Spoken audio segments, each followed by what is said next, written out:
أعوذ بالله من الشيطان الرجيم. بسم الله الرحمن الرحيم. ربنا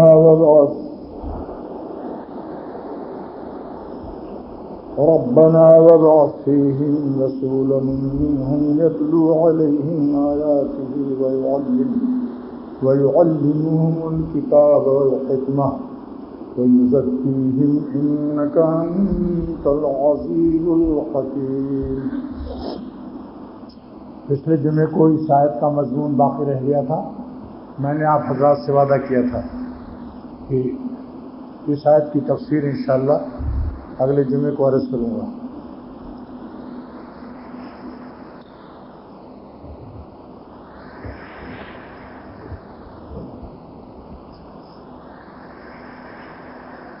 اللہ سبحانہ و تعالیٰ نے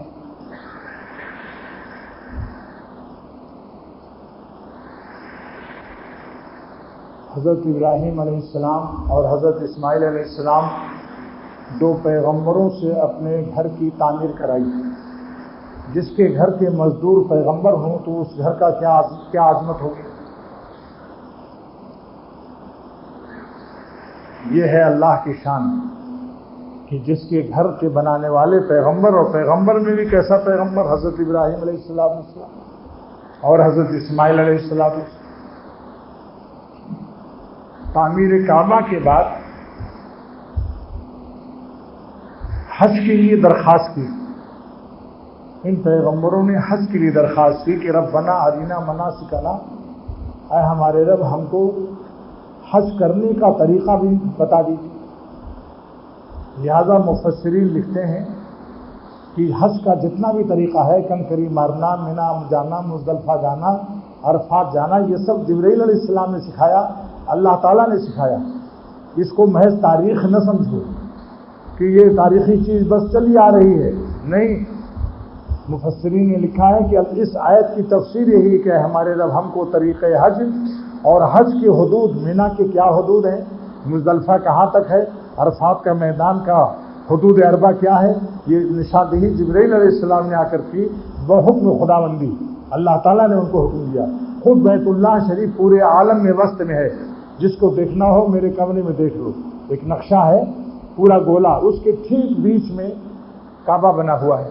پوری دنیا کے چاروں طرف پرکار سے ناپ لیجیے، کیونکہ سرکار کا گھر ہے. یہ آپ پرکار سے ناپ کر کے دیکھیے، چاروں طرف سے برابر ٹھیک بیچ میں ہے. اور جبکہ وہاں پیمائش کے آلات نہیں تھے، سائنسی دور نہیں تھا. یہ دلیل ہے کہ اللہ تعالیٰ کی شان عظیم الشان ہے اور اسلام کی حقانیت کی اسلام سچا مذہب ہے. حضرت جبرائیل علیہ السلام نے کعبہ شریف کا جگہ کو متعین فرمایا. لہذا جو حضرات حج کرتے ہیں ان کو سوچ لینا چاہیے کہ یہ سب ہم اللہ تعالیٰ کے بتائے ہوئے طریقے سے حج کر رہے ہیں. یہ اٹکل پچو نہیں ہے. بچوں لوگ سن لیں، بچوں لوگ، کہ یہ حج کے مناسک اٹکل پچو نہیں ہے. ایک لطیفہ یاد آ گیا. فرانس میں ایک جزیرہ ہے ریونین. ایک گجراتی ہے 40-50 سال کا، اس کا نام بچو ہے. تو ایک گجراتی نے اس کے خیریت پوچھی کہ بچو تمہاری طبیعت کیم چو، بچو تمہاری طبیعت کیم چو. لطیفہ یاد آ گیا. آپ دیکھو لطف آیا کہ نہیں بتاؤ بھائی. تھوڑا سا لطف بھی ملنا چاہیے. جب اگر کانوں کو کچھ مزہ نہیں آئے گا تو آدمی گھبرا جائے گا.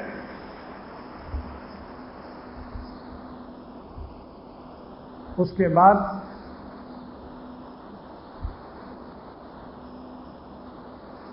حضرت ابراہیم علیہ السلام سے اللہ تعالیٰ نے یہ بھی کہلا دیا کہ انک انت التواب الرحیم، آپ جو توبہ بہت زیادہ جلدی سے قبول فرماتے ہیں، بہت قبول فرمانے والے. اس کی وجہ آپ کی شان رحمت ہے. شان رحمت کا جس پر غلبہ ہوتا ہے وہ جلد معاف کر دیتا ہے. دنیا میں بھی دیکھ لیں آپ، جن پر شان رحمت کا غلبہ ہوتا ہے، اگر ان سے دیکھو آپ اس طرف بیٹھا کرو، ان سے آپ سے کہتا ہوں آپ وہاں بیٹھو، ذرا ان کو جگہ دے دو، ایک آدمی ادھر آ جاؤ، مجھ سے مل لینا. آئندہ تو جو خط مجھے بھیجتے ہو مجھے سخت دکھ ہے اس کا. آپ کوئی دوسرا پیر تلاش کر لو، آئندہ سے مجھے خط مت لکھنا.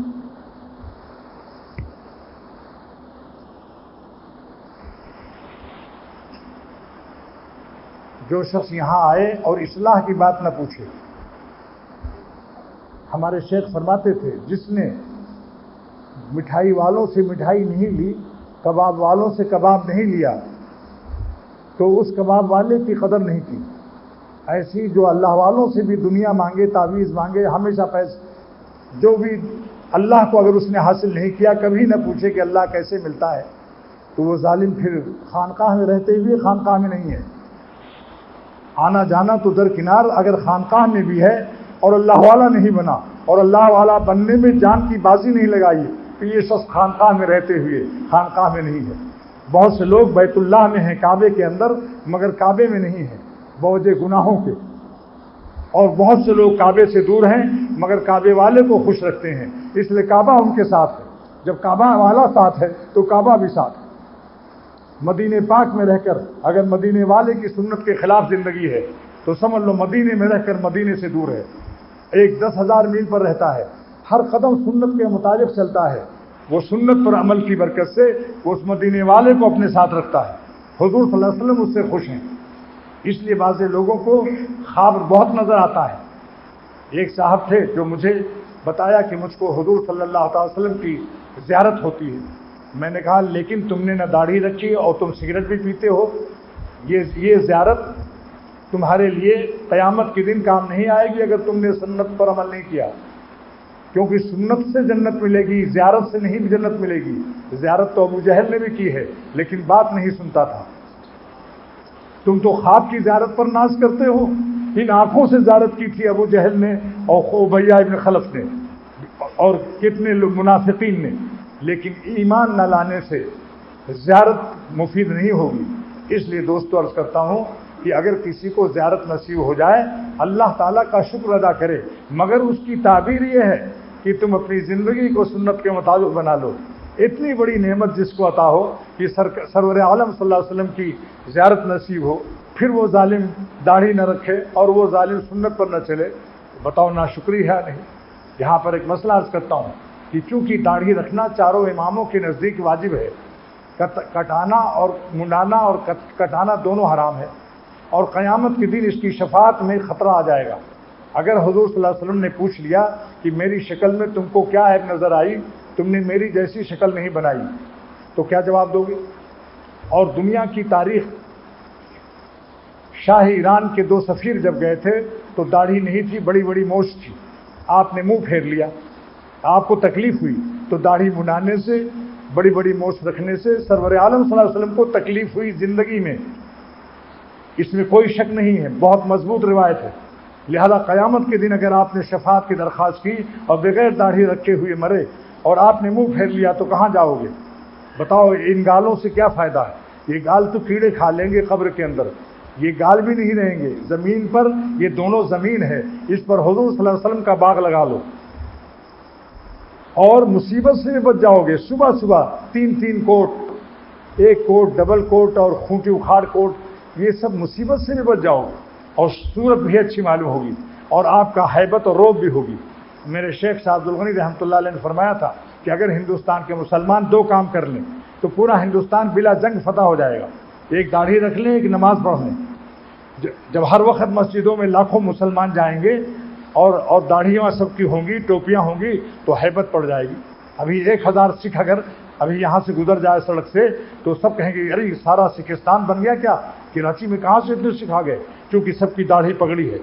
وضع اور کلچر اور تہذیب اور حضور صلی اللہ علیہ وسلم کی سنت، یہ ہیبت بہت ہے. میں بارہا کہہ چکا ہوں کہ جنگل کے شیروں کو میں نے دیکھا، شیر ببر کی داڑھی تھی پوری اور شیرنی کی نہیں تھی. اب میں ابھی پوچھوں گا کہ یہ بتاؤ آپ لوگ شیر بننا چاہتے ہو یا شیرنی؟ جلدی بتاؤ بھائی، کیا بننا چاہتے ہو بھائی؟ شیر. تو دیکھ لو دنیا میں کوئی شیر ایسا نہیں جس کی داڑھی نہ ہو.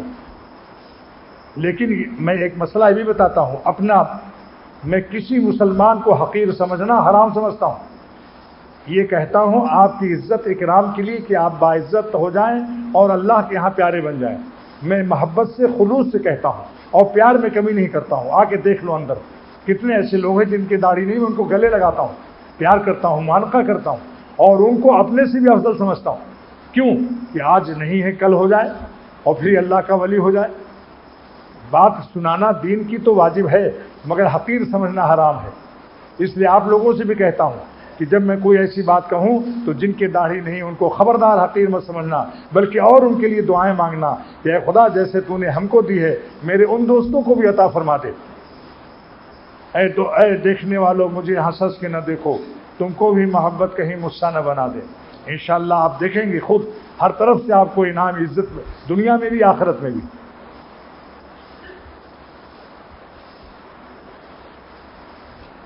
تو یہ چند باتیں اسی لیے عرض کر دیتا ہوں کہ بعد میں پھر یاد بھی نہیں رہتی، کچھ مسئلے بھی بتا دیتا ہوں جس کے لیے میرے پاس ٹیلی فون آتے رہتے ہیں۔ ایک خاتون نے ٹیلی فون کیا ہے کہ میرا شوہر ٹی وی نہیں چھوڑ رہا ہے اور خانقاہ میں برابر جاتا ہے، اس لیے میں یہ نہیں کہتا کہ آج ہی سب لوگ چھوڑ دیں گے، میں بھی خوب سمجھتا ہوں، من خوب میشی ناسم پیرانے پار سارا، میں بھی پہچانتا ہوں، لیکن ہم اپنا کام کرتے رہیں گے انشاءاللہ، میرا تو ثواب انشاءاللہ لگ جائے گا، مگر ہم اکرام و محبت سے پیش کرتے ہیں کہ ٹی وی کا دیکھنا اس لیے حرام ہے کہ اس میں عورتیں غیر مردوں کو دیکھتی ہیں اور مرد لوگ گھر کے غیر عورتوں کو دیکھتی ہیں، دونوں حرام ہے یا نہیں بتاؤ، کیا اس میں شک ہے؟ ہمارے گھر کی بیٹیاں، بہو، مائیں، بہنیں غیر مردوں کو ٹی وی پر دیکھتی ہیں، کبھی چڈی پہن کر باکسنگ بھی دیکھتی، جبکہ ناف سے گھٹنے تک چھپانا فرض ہے، مرد کو بھی جائز نہیں کہ کسی مرد کے ناف سے گھٹنے تک دیکھ لے، حرام، اور یہاں عورتیں بیٹھی ہیں باکسنگ دیکھ رہی، کشتی دیکھ رہی۔ بعض لوگ کہتے ہیں صاحب ٹائم پاس ہو جائے گا، ٹائم نہیں پاس ہوتا، ٹائم فیل ہوتا ہے، اللہ کی ناراضگی میں جو وقت گزرتا ہے اس سے بدترین کوئی وقت نہیں ہے۔ جب ٹی وی نہیں تھا آج سے 100 برس 50 برس پہلے، کیا وہ لوگ سب قبرستان میں بیٹھے ہوئے ہیں؟ مرے نہیں وہ لوگ، ٹائم نہیں پاس ہوا ان کا۔ اور ایک مسئلہ اور بھی ہے، کہتے صاحب ہم نہیں رکھتے تو ہمارے بچے دوسرے محلے کے گھر میں چلے جاتے ہیں ٹی وی دیکھنے کے لیے، تو میں کہتا ہوں واہ اچھا جواب ہے۔ یہ جواب تو ایسا ہے کہ زہر جوڑیا بازار میں ملتا ہے، بچے جاتے ہیں جوڑیا بازار کھانے، تو میں نے زہر لا کر جوڑیا بازار سے گھر میں رکھ دیا تاکہ آسانی سے کھا کے مر جائیں۔ کسی نے کیا ایسا؟ اس کے باوجود دیکھتے ہیں وہ گنہگار ہوں گے۔ جتنا ہم سے بن سکے اتنا تو کر لو، مال و اولاد تیری قبر میں جانے کو نہیں، مال و اولاد تیری قبر میں جانے کو نہیں، تجھ کو دوزخ کی مصیبت سے چھڑانے کو نہیں، جز عمل قبر میں کوئی بھی تیرا یار نہیں، کیا قیامت ہے کہ تو اس سے خبردار نہیں۔ کوئی کام نہیں آئے گا، اس لیے اپنی اولاد کو جو نیک نہیں بناتا، جو اولاد کو نمازی نہیں بناتا، اولاد کو اللہ والا نہیں بناتا، اولاد کو اللہ تعالیٰ کا فرما بردار بنانے کے لیے رو رو کے دعائیں نہیں مانگتا، بزرگوں کے پاس نہیں لے جاتا، ایسے لوگ سن لو، ایسے لوگوں کی اولاد اللہ تعالیٰ اپنی نافرمانی کے عذاب میں ماں باپ کا نافرمان بنا دیتے ہیں، پھر وہ دعائیں کرتے ہیں خدا ایسی اولاد کو مار دے، موت دے دے۔ یہ بتا رہا ہوں، ایک صاحب زکوٰۃ لینے آئے جن کی لڑکے سب ڈپٹی سیکریٹری سے کم نہیں تھے، 10-10 ہزار تنخواہ، آج سے 40 سال پہلے کا واقعہ بتا رہا ہوں، ناظم آباد میں 15 سال تو یہاں آئے ہوئے ہوا، 10 سال اور سن لو، 25 سال پہلے کا واقعہ۔ تو میرے دوست نے کہا کہ آپ کیوں زکوٰۃ مانگنے آئے ہو، تمہارے لڑکے تو سب بڑے 10-10 ہزار تنخواہ ڈپٹی سیکریٹری کے پوسٹ پر ہیں۔ چلے گئے، وہ ہم سے کہتے ہیں کہ ابا جان آپ 12 بجے رات تک گیٹ پر کھڑے رہیے چوکیدار کی طرح، جب ہم سنیما دیکھ کر اپنی بیگم صاحبہ کے ساتھ آئیں گے پھر گیٹ بند کر کے آپ سوئیں گے۔ اس لیے میں وہاں سے نکل آیا کہ میں اتنی ذلت کے ساتھ ان ظالموں کو میں نے زمین بیچ کر کے، پلاٹ بیچ کر کے امریکہ تک پڑھایا، اب وہ ہمیں چوکیدار کی طرح سمجھ رہے ہیں۔ تو میری غیرت نے ہی کہا کہ زکوٰۃ مانگ لو، ایسی نالائق اولاد کا کہ روٹیوں سے استعفیٰ۔ لیکن انہوں نے کہا کہ آپ چلیے میرے بیٹوں کو میرا حق سکھائیے کہ باپ کا کیا حق بنتا ہے۔ وہ بہت تیز آدمی تھے، کسی سے ڈرتے نہیں تھے۔ انہوں نے کہا کہ میں آپ کا حق آپ کے بچوں کو، ابا کا حق بچوں کو سکھانے کے لیے چل سکتا ہوں، مگر میرا ایک سوال ہے کہ آپ نے رب العالمین کا حق کبھی اپنے بچوں کو سکھایا؟ ابا کا حق تو سکھانے کے لیے آپ کہہ رہے ہیں، آپ نے ربا کا حق سکھایا؟ یا امریکہ تک ڈگری اور گریجویشن کے لیے ان کو بھیجا آپ نے؟ کبھی آپ نے ان کو کچھ اللہ کا جس نے پیدا کیا، جب آپ کی محنت نہیں ہوئی، کہ رب العالمین کی یہ لوگ فرما بردار بن جائیں تو اس کا عذاب یہ ہے کہ اللہ تعالیٰ تمہاری اولاد کو نافرمان کر دیتے ہیں۔ تجربہ کر کے دیکھو، جو باپ اپنے بچوں کو نیک بنانے کی کوشش کرے گا اللہ تعالیٰ اس کے بچوں کو ماں باپ کا نیک بنا دیں گے اور فرما بردار بنا دیں گے۔ یہ یاد رکھیے اس چیز کو۔ تو ایک مسئلہ یہ بتاتا ہوں کہ جس کے پاس جو لوگ یہاں آتے ہیں سنتے رہتے ہیں کہ ٹی وی کا دیکھنا بھی حرام، دوستو قبر میں کہاں سے کون سی ٹی وی لے جائے گا؟ مان لو 8-10 سال آپ نے اچھے پاس کر لی، دل بہلا لیا کرکٹ وغیرہ دیکھ کر، کوڑا کرکٹ اٹھا لیا۔ کرکٹ کیا ہے؟ کوڑا کرکٹ ہے۔ لیکن قبر میں کیسے دن پاس ہوں گے؟ جو زمین کے اوپر مالک کو یاد رکھتا ہے، اللہ کو خوش رکھتا ہے، تو زمین کی نیچے اللہ تعالیٰ خود اس کا ساتھ دیں گے۔ جس نے زمین کے اوپر اللہ کو خوب یاد کیا، قبر میں جاتے ہی دیکھ لینا کہ اللہ تعالیٰ کتنا پیار اس کا لیں گے کہ جب تم زمین کے اوپر تھے تو تم نے اپنے بال بچوں کے، تجارت کے اور ماں باپ کے، پڑوسیوں کے سارے حقوق تعلقات میں گھرے ہوئے، مگر پھر بھی ہم کو نہیں بھولے، وقت پر نماز پڑھا کرتے تھے اور روزہ رکھتے تھے اور مجھے یاد کرتے تھے، تلاوت کرتے تے۔ آج اے میرے بندے، جب تو اکیلا آ گیا زمین کے نیچے، میں تجھے کیسے چھوڑ دوں؟ تو نے مجھے کثرت تعلقات میں یاد رکھا، میں تجھے اس بے کسی میں کیسے چھوڑ دوں؟ اسی لیے حدیث شریف میں ہے کہ اے ایمان والو اذکروا اللہ فی الرخاء، جب آرام میں رہو تو اللہ کو یاد کرو، یذکرکم فی الشدہ، تو تم کو تکلیف میں اللہ تعالیٰ یاد رکھیں گے۔ لیکن ہم لوگ جب گردے میں پتھری پڑتی ہے اور گردے پھر ہوتے ہیں، کینسر ہوتا ہے، تب یا اللہ کرتے ہیں، اور جب چین میں ہوتے ہیں تندرستی کے ساتھ تو وی سی آر اور دنگی فلمیں اور ٹی وی اور بدماشیاں سوچتی۔ دیکھو اس حدیث کے خلاف ہے یا نہیں؟ اذکروا اللہ فی الرخاء، اے ایمان والو آرام میں جب رہو تو اللہ کو یاد کرو، یذکرکم فی الشدہ، تو تم کو اللہ تعالیٰ تکلیف میں یاد رکھیں گے۔ ایسی وی سی آر، ننگی فلمیں، ڈشنٹینا، یہ جتنی خبیث چیزیں ہیں، یاد رکھو تمہارے بچوں کو آوارہ کر دیں گے یہ چیزیں۔ تم بھی اللہ سے نافرمان بنو گے اور اولاد بھی نافرمان بن جائے گی۔ جب ننگی فلمیں دیکھے گی تو بھائی بہن کے تعلقات بھی خراب ہو سکتے ہیں، باہر کی لڑکیوں کا، کسی کی بیٹیوں کا بھروسہ نہیں، کتنے کیریکٹر اور اخلاق خراب ہوتے ہیں، اس کی حد نہیں۔ اس لیے میرے شیخ شاہ ابراہیم صاحب دامت برکاتہم فرماتے ہیں کہ ٹی وی سانپوں کا پٹارا ہے، تو پھر ڈشنٹینا کتنا بڑا پٹارا ہوگا؟ ایک سانپ نے آج نہ کاٹا، دوسرا کاٹ ہی لے گا۔ سوچنے کی بات ہے۔ لوگ کہتے ہیں عکس ہے، تصویر نہیں۔ اگر تالاب یا دریا میں کسی عورت کا عکس پڑ رہا ہو تو اس عورت کو دیکھنا جائز ہے وضو کرنے والے صوفی صاحب کے لیے؟ یاد رکھو، عکس ہو یا تصویر، کچھ بھی ہو، کسی عورت کو جائز نہیں غیر مردوں کی تصویر یا عکس دیکھنا، اور مردوں کے لیے جائز نہیں عورتوں کو دیکھنا ٹی وی کے اس پر اسکرین پر۔ کیا ہے؟ اندازے سے بول گیا، انگریزی سے ہی نکل گئی۔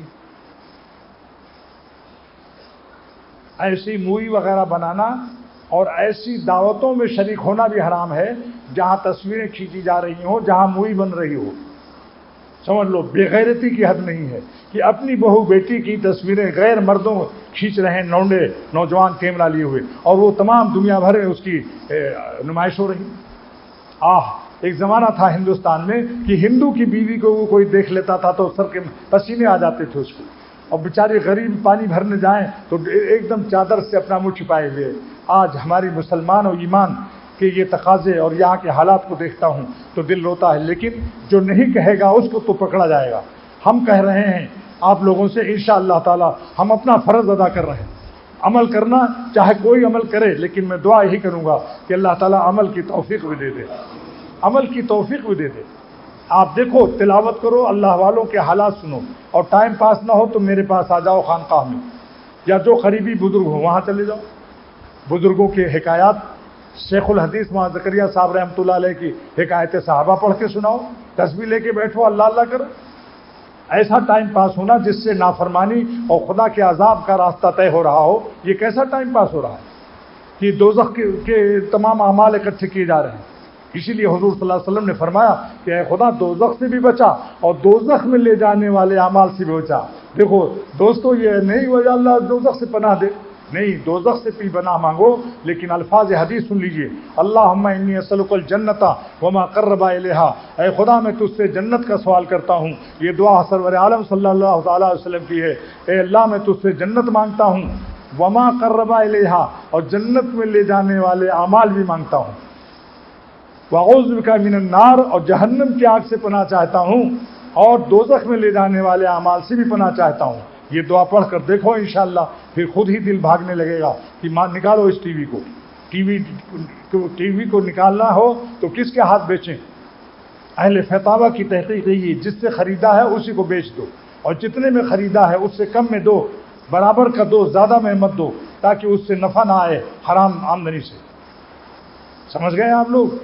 جس سے خریدا ہے اسی کو دو، اور کتنے میں دو گے؟ جتنے میں خریدا یا کم میں دو، کیونکہ اب یہ وہ سیکنڈ ہینڈ ہو گیا، کم میں دے دو۔ اور اس سے اعلیٰ درجہ یہی ہے کہ محلے میں اطلاع کرو کہ آج میں شیطان کو مارنے والا ہوں، اور ٹی وی رکھو اور وہاں گھاس بھوسا اخبار رکھ کر آگ لگاؤ، پہلے پتھر سے پٹائی کرو، پتھر سے مارو، کنکری مارو، جیسے شیطان کو کنکری حاجی لوگ مارتے ہیں، اس کے بعد اس کو آگ لگا دو۔ دیکھو حرام خوشیوں پر ایک اللہ والے کا شعر، ایک ہی مصرع یاد ہے، خوشی کو آگ لگا دی خوشی خوشی ہم نے، جس خوشی سے اللہ ناخوش ہو۔ میرے پیارے دوستو، درد بھرے دل سے اختر کہتا ہے، واللہ جس خوشی سے اللہ ناخوش ہو، یہ خوشی لعنت کی خوشی ہے، اس خوشی کو خوشی خوشی آگ لگا دو۔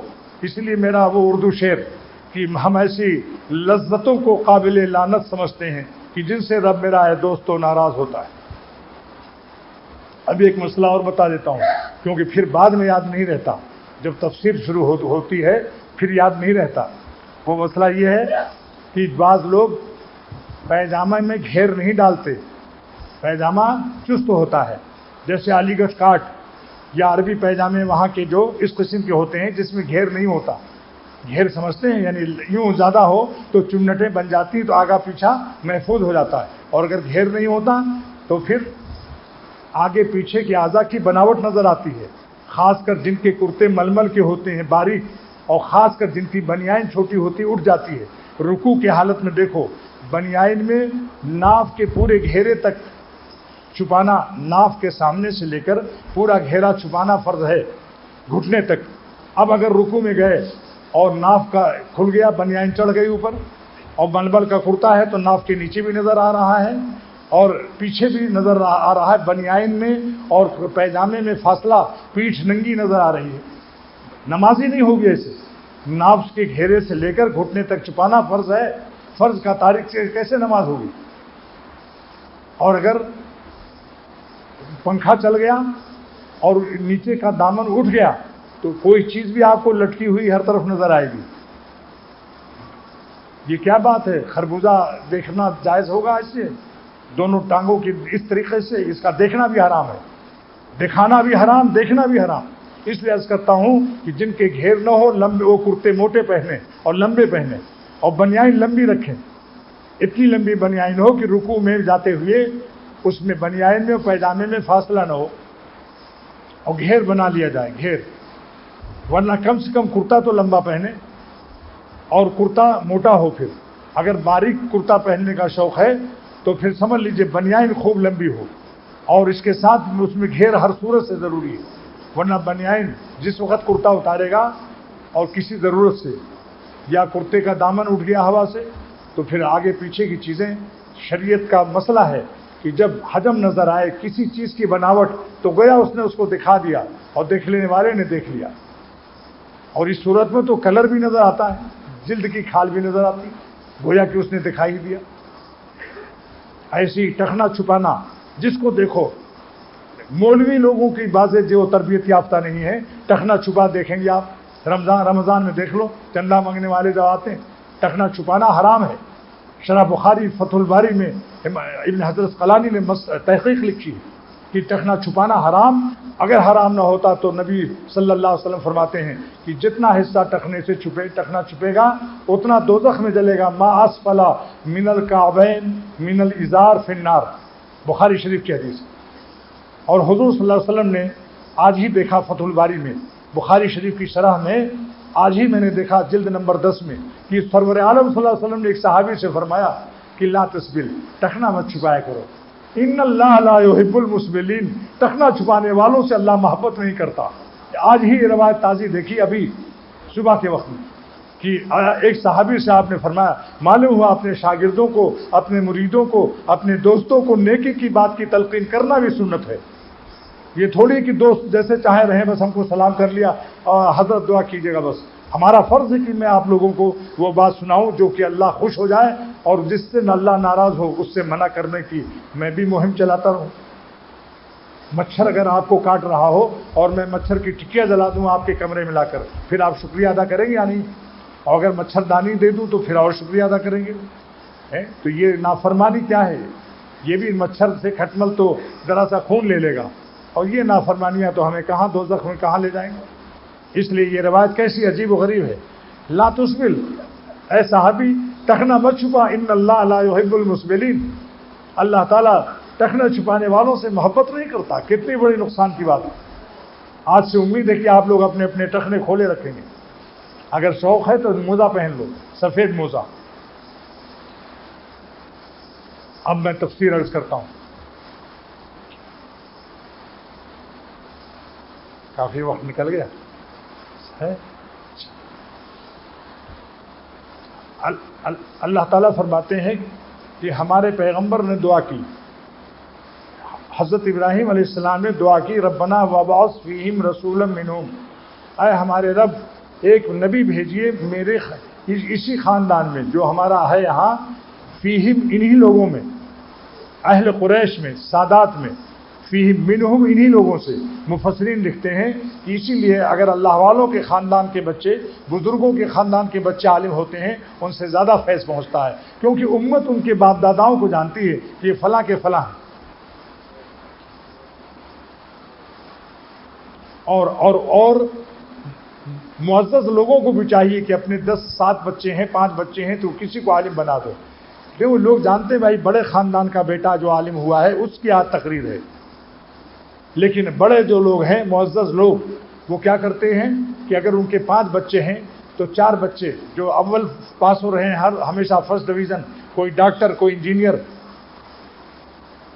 تو اس کو فرسٹ ڈویژن تو امریکہ تک بھیجتے ہیں، اور جس کو دیکھا ہر سال میٹرک میں فیل ہو رہا ہے، دماغ کمزور ہے، تو کہتے ہیں اس کو حافظ جی بنا دو، یا اندھا پیدا ہوا تو اس کو حافظ۔ کنڈم مال اللہ رسول کے لیے، کنڈم مال جو تمہارے کام کا نہ ہو، اس مال کو حالانکہ چاہیے تھا کہ جو سب سے اچھا لڑکا ذہن اور دماغ کا ہوتا اس کو اللہ تعالیٰ پر پیش کرتے کہ خدا میں اپنے اس بیٹے کو آپ کے دین کے لیے، جس پر سرور عالم صلی اللہ علیہ وسلم کا خون نبوت طائف کے بازار میں، احد کے دامن میں حضور صلی اللہ علیہ وسلم کا خون نبوت جس دین کی خاطر بہا آپ کی محبت میں، ہم اپنے بیٹے کو جو سب سے اعلیٰ دماغ والا ہے اس کو آپ کے دین کے لیے پیش کرتے ہیں۔ مگر آج الٹا معاملہ ہے۔ ایک تھانے دار نے کانپور میں اپنی ماں کے معاملے میں بریانی پکا کر پیش کی طلبہ کے لیے، حکیم الامت کا مدرسہ جامع العلوم کانپور۔ جب لڑکے بریانی کھانے لگے تو وہ تھانے دار خود کھلا رہا تھا، ذرا تواضع بھی تھی اس میں، کسی مدرسے کی روٹی کھائی ہوئی تھی، بچپن میں پڑھا تھا کہیں، خیراتی روٹی، اس کا اثر یہ تھا کہ اس میں تواضع کی شان تھی۔ ایک لڑکا ایک لڑکے سے کہہ رہا تھا، وہ سن لیا اس نے کہ یار 1 مہینے کے بعد کئی مہینے کے بعد بریانی ملی، اب کس کی اماں کم مرے گی، جلدی دعا کر، پھر کوئی جلدی کی کسی کی ماں مرے تو بریانی ملے۔ اس تھانے دار نے سن لیا، اس نے حکیم الامت سے جا کر شکایت کی کہ آپ کے طلبہ کے اخلاق یہ ہیں، ایسے اخلاق والے طلبہ یہ مولوی بنیں گے تو کیا کریں گے؟ حضرت ہنسے، فرمایا یہ ان کا قصور نہیں، آپ کا قصور ہے، کیونکہ آپ لوگ جب شادی بیاہ کرتے ہو، خوشیاں کرتے ہو، خوشی کرتے ہو شادی بیاہ، تو تحصیلدار ڈپٹی کمشنر کو بلاتے ہو، طالب علموں کو نہیں پوچھتے ہو۔ جب کوئی مرتا ہے تب طالب علموں کو پوچھتے ہو، تو یہ ظالم طالب علم موت کی تمنا نہ کریں گے تو کیا تمہاری شادیوں کی تمنا کریں گے؟ اگر تم اپنی شادی بیاہوں میں ان کو پوچھو تو یہ روزانہ دعا کریں گے اللہ پھر کسی کے لڑکے کی شادی ہو، لیکن یہ بیچارے جانتے ہیں کہ جب کوئی مرے گا یا مرے گی جبھی ہمیں بریانی ملے گی، سمجھ گیا؟ کوئی مرے گا کوئی مرے گی تب ہم کو بریانی ملے گی، تو اس لیے بیچارے، تو تھانے دار نے کہا واقعی، رونے لگا، اس نے واقعی میری نالائقی، ہم لوگوں کی نالائقی کہ ہم غریب طالب علموں کو جب پوچھتے ہیں جب کسی کو موت آئے، خوشیوں میں نہیں پوچھتے۔ ہمارے شیخ نے جب اپنے بیٹے کی شادی کی تو بیت العلوم سے طلبہ ہم لوگوں کو 5 میل سے بلایا، ہم سب لوگ گئے حضرت کے یہاں کھانے کے لیے. غریب طالب علموں کو، تمام طالب علموں کو، امیر ہو غریب، پہلے مقدم کیا. فرمایا پہلے طلبہ کو کھلاؤ پھر ہم لوگ کھائیں گے. حضرت نے فرمایا پہلے طالب علموں کو کھانا کھلاؤ پھر ہم لوگ کھائیں گے. سبحان اللہ. یہ اللہ والے تھے. اور شان یہ تھی کہ نمک بھی نہیں کھاتے تھے مدرسے کا.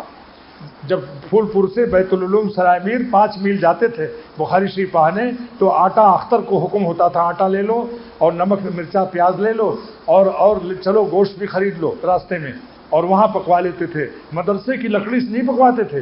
جب لکڑی جل کے انگارے رہ جاتے تھے بیکار، ان انگاروں پر اپنا کھانا پکوا لیتے تھے.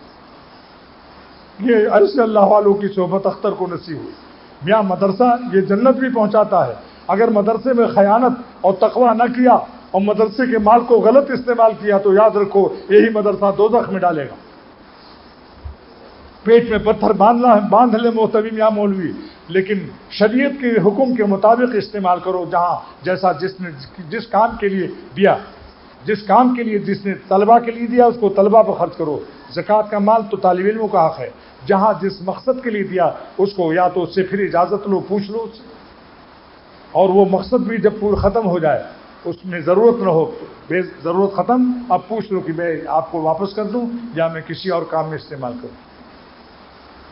تو ان حضرات نے جو دعا کی اس سے معلوم ہوا کہ اگر کوئی محتمم یا علماء دین دعا کرتے ہیں کہ اللہ میری اولاد میں بڑے بڑے علماء پیدا فرما تو سنت ابراہیمی وہ ادا کر رہے ہیں.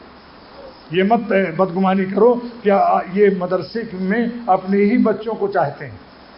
حضرت ابراہیم علیہ السلام نے کیسی دعا کی؟ ربنا وبعث فیہم رسولا منہم، انہی لوگوں میں سے رسول. یہ نہیں فرمایا ہندوستان میں رسول پیدا کر دیجئے اور جاپان میں. رسولا منہم، اسی سے معلوم ہوا کہ ہر عالم کو حق ہے کہ وہ یہ دعا کر سکتا ہے کہ اللہ میری اولاد میں بڑے بڑے علماء پیدا فرما. جو میرے باغ، جو آپ نے باغ دیا ہے، یہ دین کے باغ مدرسے، ان کو پانی آبیاری اور ان کا انتظام سنبھالیں. یتلو علیہم آیاتہ. امام راغب اصفہانی رحمۃ اللہ علیہ فرماتے ہیں کہ یتلو میں جو تلاوت کا لفظ ہے، فرماتے ہیں کہ تلاوت کا لفظ نہ توریت کے لیے جائز، نہ انجیل کے لیے جائز، نہ زبور کے لیے جائز. جتنی آسمانی کتابیں نازل ہوئی ہیں تلاوت کا استعمال صرف قرآن پاک کے لیے ہے. خاص ہے یہ کہ ہم قرآن پاک کی تلاوت کر رہے تھے. سبحان اللہ. اللہ تعالیٰ نے اپنے اس کلام کو عظمت دی کیونکہ یہ قیامت تک کے لیے ہے. وہ ختم ہونے والے چیزیں تھیں اور اس کے نبوت بھی ان کی ختم. آپ جو نبی ہمارے صلی اللہ علیہ وسلم ہیں قیامت تک ان کی نبوت رہے گی تو ان کی کتاب بھی قیامت تک رہے گی. سرکاری ذمہ اللہ تعالیٰ نے لے لیا کہ قیامت تک قرآن کی حفاظت میرے ذمہ ہے. وَإِنَّا لَهُ لَحَافِظُونَ. اے دنیا والوں سن لو کہ قرآن شریف کی حفاظت ہمارے ذمہ ہے. لہذا جو لوگ حفظ قرآن کے مدرسے کھول رہے ہیں اور جو لوگ حفظ قرآن کے مدرسوں میں مدد کر رہے ہیں تعمیر کے لیے، اساتذہ کی تنخواہوں کے لیے یا ٹرانسپورٹ کے لیے، یا جو اپنے بچوں کو حافظ بنا رہے ہیں، سب کے سب، اور جو بچے حفظ کر رہے ہیں سب کے سب، اساتذہ بھی محتمم بھی، یہ اللہ تعالیٰ کی اسی سرکاری کام کی اس آیت کے نزول میں شامل ہیں. اس سرکاری کام میں کہ انا لہ لحافظون. اللہ پاک فرماتے ہیں قرآن پاک ہم نے نازل کیا، نحن نزلنا، ہم نے نازل کیا، وَإِنَّا، اور ہم ہی اس کی حفاظت کریں گے. تو یہ سب پورا عملہ اللہ تعالیٰ کے سرکاری کام میں شامل ہے. ان کو حقیر مت سمجھو. جو حافظ قرآن ہو جائے اس کی عزت کرو. حقیر مت سمجھو یہ جمعرات کی روٹیاں کھائے گا. جمعرات کی روٹیاں وہی کھاتے ہیں جن میں اللہ نہیں ہوتا، مولا والا نہیں بنتا، گنڈے دار دنیا دار. ورنہ اگر صحیح معنوں میں اللہ والا حافظ قرآن ہوگا انشاءاللہ.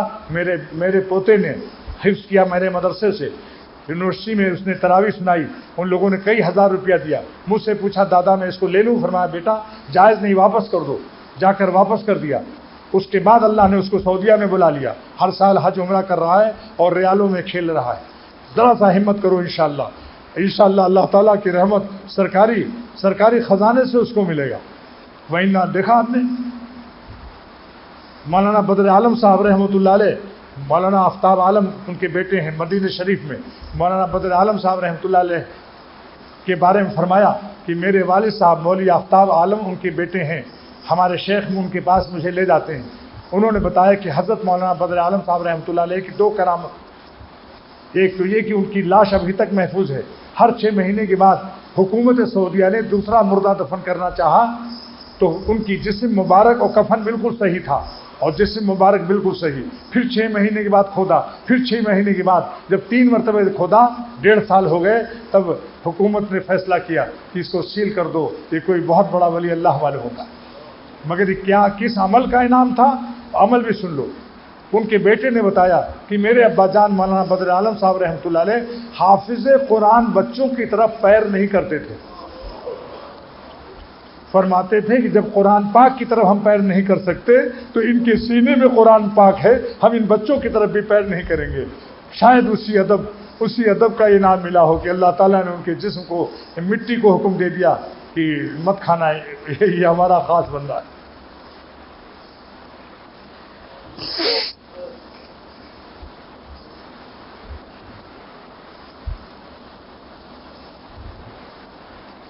یتلو علیہم آیات ہی سے معلوم ہوا کہ قرآن پاک کی تلاوت خود ایک عبادت ہے. جو کہتا ہے کہ بغیر سمجھے جو پڑھتا ہے طوطے کی طرح, کوئی ثواب نہیں, یہ بددین ہے یا جاہل ہے. جو ہے بددین ہے یا جاہل ہے, کیونکہ تلاوت جو ہے بغیر معانی سمجھے ہوئی تلاوت بھی سب باعث ثواب ہے. اور دلیل کیسی عمدہ دی, واہ سید الانبیاء صلی اللہ علیہ وسلم کی دلیل کہ جس نے کہا الف لام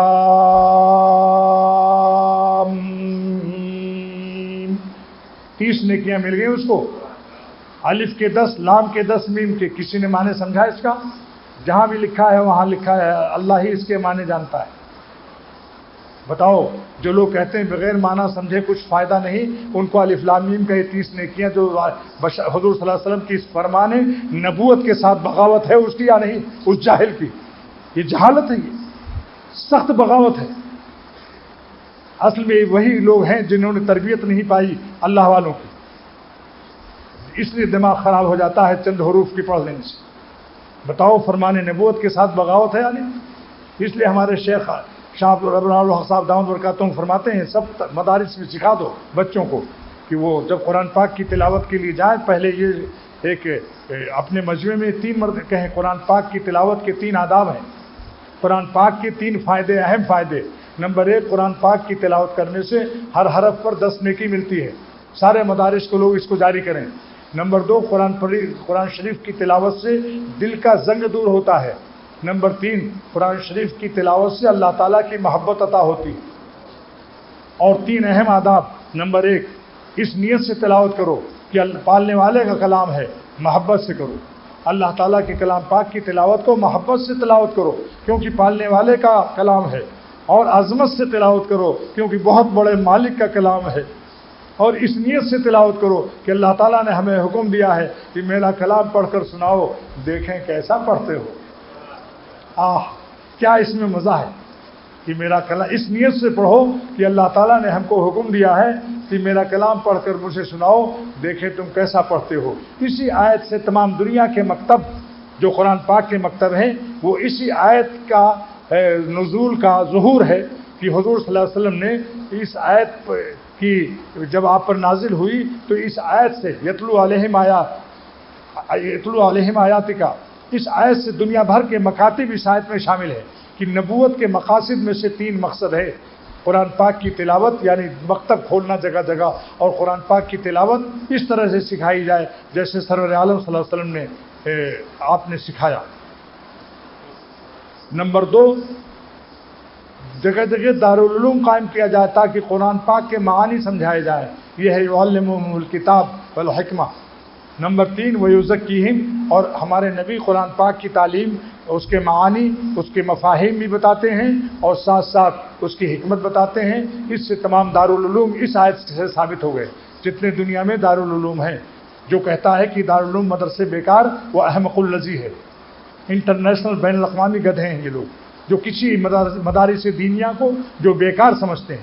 سمجھ لو قرآن پاک کی آیت سے میں ثابت کر رہا ہوں کہ سرور عالم صلی اللہ علیہ وسلم کے دنیا میں تشریف لانے کے 3 مقصد اس آیت سے اللہ تعالیٰ سارے عالم کو اطلاع فرما رہے ہیں کہ میرا پیغمبر جو جا رہا ہے یہ تلاوت یتلو علیہم آیاتک تلاوت, لہذا قرآن پاک کے مکاتب اس کے اندر داخل ہے.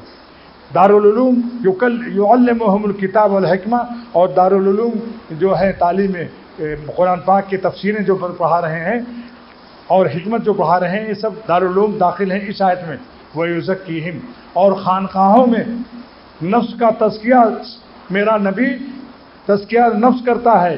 یہ خانقاہوں میں تزکیہ جو ہو رہا ہے یہ نبوت کا کام ہے، ولیوں کا کام نہیں ہے۔ یہ ولیوں کا کام نہیں جو کہتے ہیں تو خانقاہوں میں ولیوں والا کام ہو رہا ہے، یہ نبیوں کا کام ہے۔ بتاؤ یزکیہم ولی کی شان میں نازل ہوئی یا سید الانبیاء صلی اللہ علیہ وسلم کی شان میں یہ آیت نازل ہوئی؟ یزکیہم، اور ہمارا پیغمبر تزکیہ نفس کرتا ہے، کس کی شان میں نازل؟ لہذا مدارس کا قیام، مکتب جہاں قرآن پاک کی تلاوت سکھائی جاتی ہے، اور بڑے بڑے دارالعلوم جہاں قرآن پاک کے مفاہیم و معانی سکھائے جاتے ہیں، اور بڑی بڑی خانقاہیں جہاں سچے اللہ والے ہوں، سنت اور شریعت پر عمل کرنے والے، لٹیرو نہ ہوں، ڈاکو نہ ہوں، میڈین ڈالٹا نہ ہوں، درد بھرے دل سے اللہ کی محبت سکھا رہے ہوں، اور وہ بھی کسی کی تربیت یافتہ ہوں۔ یہ نہ ہو کہ خود بابا تو نہیں بنے، خود ان کا بابا نہیں اور خود بابا بننے کا شوق ہے، خود مربع نہیں بنے، مربی بننے کا شوق ہے۔ اس لیے میرا عربی کا ایک جملہ یاد رکھو، لا تاخذوہ بابا من لا بابا لہو، جس کا اگلا کوئی بابا نہ ہو اس کو بابا مت بناؤ۔ پوچھو کہ آپ کا بھی کوئی بابا، کوئی مربی ہے، یا کتاب دیکھ کر مربی بن گئے ہو؟ تو یہ پیغمبرانہ 3 مقصد آج الحمدللہ ہمارے ہندوستان، پاکستان، بنگلہ دیش میں، اور یہاں تک امریکہ میں میں نے دیکھا بفلو میں کہ 4-5 گرجا گھر خرید لیے گئے، اور وہاں مسجد اور تمام بہت بڑا مدرسہ قائم کر دیا۔ ڈاکٹر اسماعیل میمن جو مولانا زکریا صاحب رحمۃ اللہ علیہ کے خلیفہ ہیں، انہوں نے مجھے سب دکھایا، میں نے اور یہ بھی بتایا انہوں نے کہ جگہ جگہ چرچ بک رہے ہیں، گرجا گھر۔ تو میں نے کہا اکبر الہ آبادی نے کہا تھا گرجا گھر کو دیکھ کر، الہی خانہ انگریز گرجا، الہی خانہ انگریز گرجا، یہ گرجا گھر، یہ گرجا گھر، یہ گرجا۔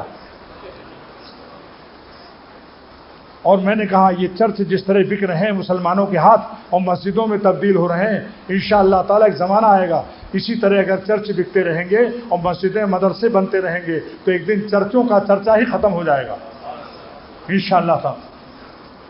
اور کوئی مسجد آج تک چرچ نہیں بنی، یہ اسلام کی حقانیت کی دلیل ہے۔ ساری دنیا کے عبادت خانے تبدیل ہو رہے ہیں مسجدوں میں، مدرسوں میں، لیکن آج تک کوئی ثابت نہیں کر سکتا۔ بس ابھی تفسیر باقی ہے، اب اگلے جمعے کو انشاءاللہ تعالی جو بھی اگلا جمعہ ملے بس دعا کرو اللہ تعالیٰ زندگی میں برکت دے۔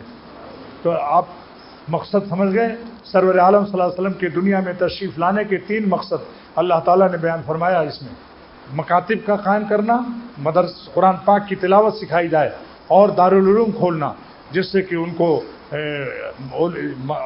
علوم قرآن پاک کے علوم سکھائے جائیں، اور خانقاہیں بھی بنیں جہاں تزکیہ نفس سکھایا جائے، نفس کی اصلاح کی کرائی جائے۔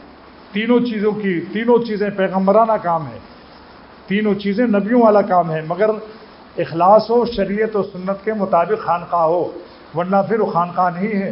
اگر اس خانقاہ میں خالی حلوے مانڈے ہیں اور سنت اور شریعت نہیں سکھائی جاتی، پیر دنیا دار ہے، نذرانے اور حلوے مانڈے اڑاتا ہے اور سنت اور شریعت کے خلاف، اس خانقاہ کو خانقاہ کہنا جائز نہیں ہے۔ اس کا نام حضرت تھانوی رحمۃ اللہ نے رکھا ہے، اس خانقاہ کا نام کیا ہے؟ خواہ مخواہ، اور اس پیر کا شاہ صاحب کا نام سیاہ صاحب ہے، سیاہ صاحب۔ اس لیے میرا شعر یاد رکھیے، خانقاہ اصلی کیا ہے؟ اہل دل کے دل سے نکلے آہ آہ، اہل دل کے دل سے نکلے آہ آہ، بس وہی اختر ہے اصلی خانقاہ، بس وہی اختر ہے اصلی خانقاہ۔ کیا کرو کہ اے خدا سلامتی اعضا اور سلامتی ایمان سے زندگی عطا فرما۔ بولو سلامت اعضا ہو گئے نا سر سے پیر تک، اے خدا ہم سب کو سلامتی اعضا اور سلامتی ایمان کے ساتھ حیات نصیب فرما، اور ہم سب کو سلامتی اعضا اور سلامتی ایمان کے ساتھ دنیا سے اٹھا، اور اتنا آسانی سے روح قبض فرما لے جیسے آٹا سے بال نکل جائے، تکلیف بھی نہ ہو۔ اللہ ہم سب کی روح کو آسانی سے نکالنا، اور فالج، لقوہ، گردے بیکار ہونا، کینسر، کسی قسم کی خطرناک بیماری سے بچانا کہ چرپائی پر پڑے پڑے دوسروں کے محتاج نہ بنانا ہے ہمارے پیارے اللہ رب العالمین یا ارحم الراحمین۔ ہم سب کو دنیا میں بھی عافیت سے رکھیے، آخرت میں بھی عافیت سے رکھیے، اور ہمارے شہر کو امن و عافیت کا شہر بنائیے، پورے پاکستان کو شہر امن کا ملک، مملکت بنائیے، سارے عالم کے مسلمانوں کو، سارے عالم اسلام کے ممالک کو یا اللہ تعالیٰ امن و عافیت عطا فرما، اور اہل کفر کو اہل ایمان بنا دے، اگر مقدر نہ ہو تو ان کے شر سے بچا لے مسلمانوں کو. ربنا تقبل منا انک انت السمیع العلیم یا ذا الجلال والاکرام. وصلی اللہ تعالی علی خیر خلقہ محمد وآلہ وصحبہ. آپ کا مرتبہ اس جہاں میں، آپ کا مرتبہ اس جہاں میں، جیسے خورشید ہو آسمان میں. آپ کا مرتبہ اس جہاں میں، جیسے خورشید ہو آسمان میں. دوست تو یہ ہے شہر مدینہ،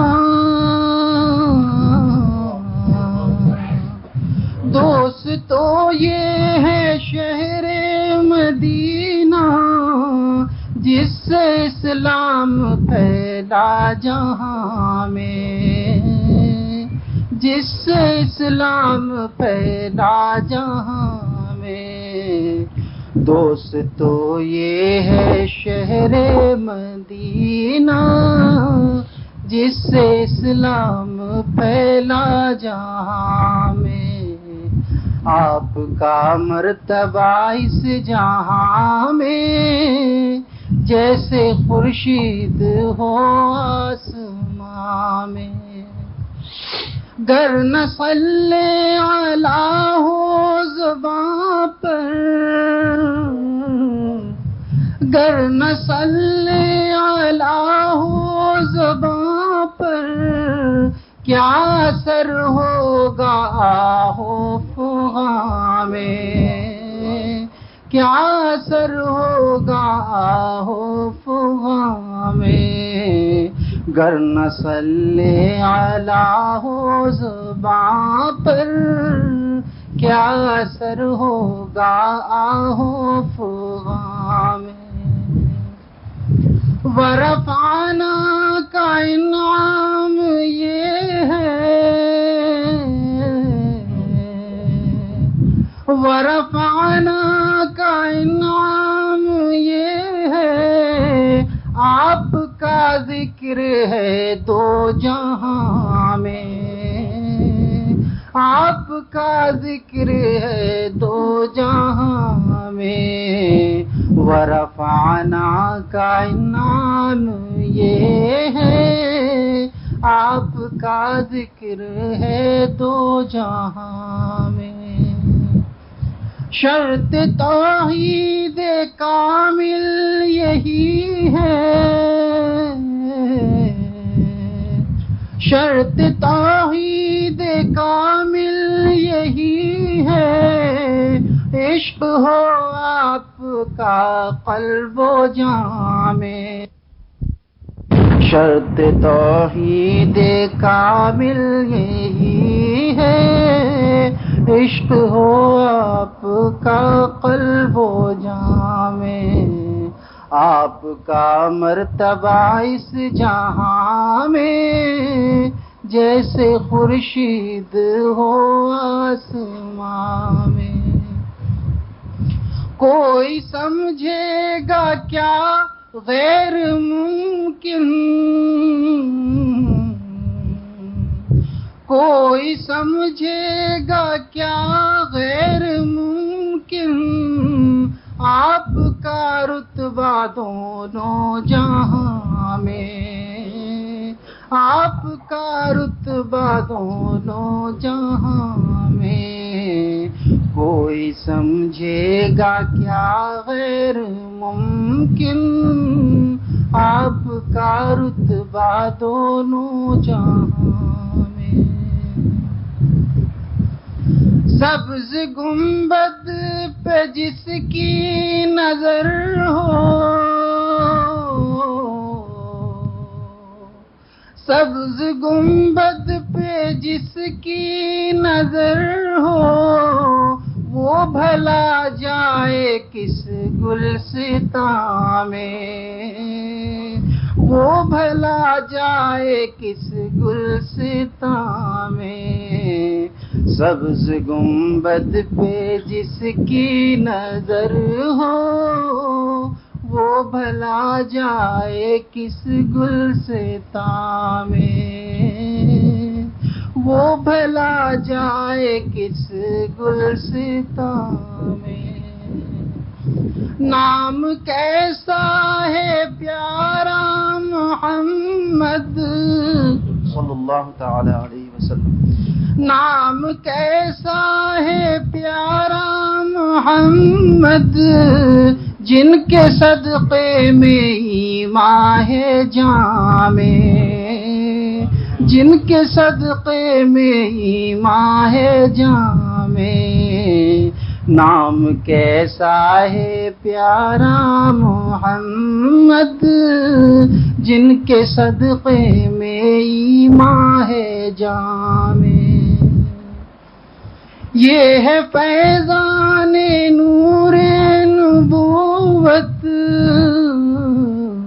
یہ ہے فیضان نور نبوت، جو ہے اسلام سارے جہاں میں، جو ہے اسلام سارے جہاں میں۔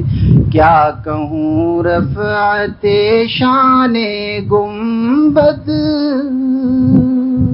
کیا کہوں رفعت شان گنبد، کچھ نہیں دم ہے اختر زباں میں، کچھ نہیں دم ہے اختر زباں میں۔ کیا کہوں رفعت شان گنبد، کچھ نہیں دم ہے اختر زباں میں۔ آپ کا مرتبہ اس جہاں میں، جیسے خورشید ہو آسمان۔ جو کہا ہے وہی سنانا اپنی طرف۔ انہوں نے کچھ اشعار کہے تو اس کی فرمائش کی گئی ان سے کہ آج وہ بہت دن ہوئے سنے ہوئے، چھوٹے چھوٹے بچے ان کی وہ سنا دیتے ہیں ماشاءاللہ۔ کہاں ہیں بھائی وہ بچے ہیں محمود؟ جاؤں گا اپنے بابا کے پاس میں جاؤں گا، اس لیے خوشی ہے۔ اپنے بابا کے پاس میں جاؤں گا، اپنے دل کے حال سناؤں گا، اپنے بابا کے پاس میں جاؤں گا، اپنے بابا کے پاس میں جاؤں گا، اپنے دل کے حال سناؤں گا، اپنے بابا کے پاس میں جاؤں گا۔ میرے بابا ہیں اللہ والے، پیارے رسول کے ہیں مت والے، میرے بابا ہیں اللہ والے، پیارے رسول کے ہیں مت والے۔ میں بھی اللہ والا بن جاؤں گا، میں بھی اللہ والا بن جاؤں گا، اپنے بابا کے پاس میں جاؤں گا، اپنے دل کے حال سناؤں گا، اپنے بابا کے پاس میں جاؤں گا۔ دل چاہتا ہے بابا کے پاس رہوں، آل اطفال ہیں بھائی کیا کہوں، دل چاہتا ہے بابا کے پاس رہوں، آل اطفال ہیں بھائی کیا کہوں، ان کی نگری میں کٹیا بناؤں گا، ان کی نگری میں کٹیا بناؤں گا، اپنے بابا کے پاس میں جاؤں گا، اپنے دل کے حال سناؤں گا، اپنے بابا کے پاس میں جاؤں گا۔ بابا کے پاس کیف و سرور ہے، ان کے دل میں نور ہی نور ہے، بابا کے پاس کیف و سرور ہے، ان کے دل میں نور ہی نور ہے، اسی نور ہی سے راستے پا جاؤں گا، اسی نور ہی سے راستے پا جاؤں گا، اپنے بابا کے پاس میں جاؤں گا، اپنے دل کے حال سناؤں گا، اپنے بابا کے پاس میں جاؤں گا۔ فرمان لگے کہ جائیے۔ اور ہم سب کو تقوی والی زندگی نصیب فرمائے یا اللہ، ہم سب کو اپنے اولیاء خاص کی حیات نصیب فرما، نفس و شیطان کی غلامی سے نکال کر کے 100% اپنی فرما برداری کی زندگی ہم سب کو نصیب فرما۔ اللہ پاک اس خانقاہ کو قبول فرما، سارے عالم میں اس کے آہ و فغاں کو سارے عالم میں نشر کا انتظام غیب سے فرما، ہر قسم کی عافیتوں سے مالا مال فرما۔ بلا مصافحہ آپ حضرات تشریف لے جائیں، بلا مصافحہ آپ حضرات تشریف لے جائیں، بلا مصافحہ آپ حضرات تشریف لے جائیں، بلا مصافحہ آپ حضرات تشریف لے جائیں۔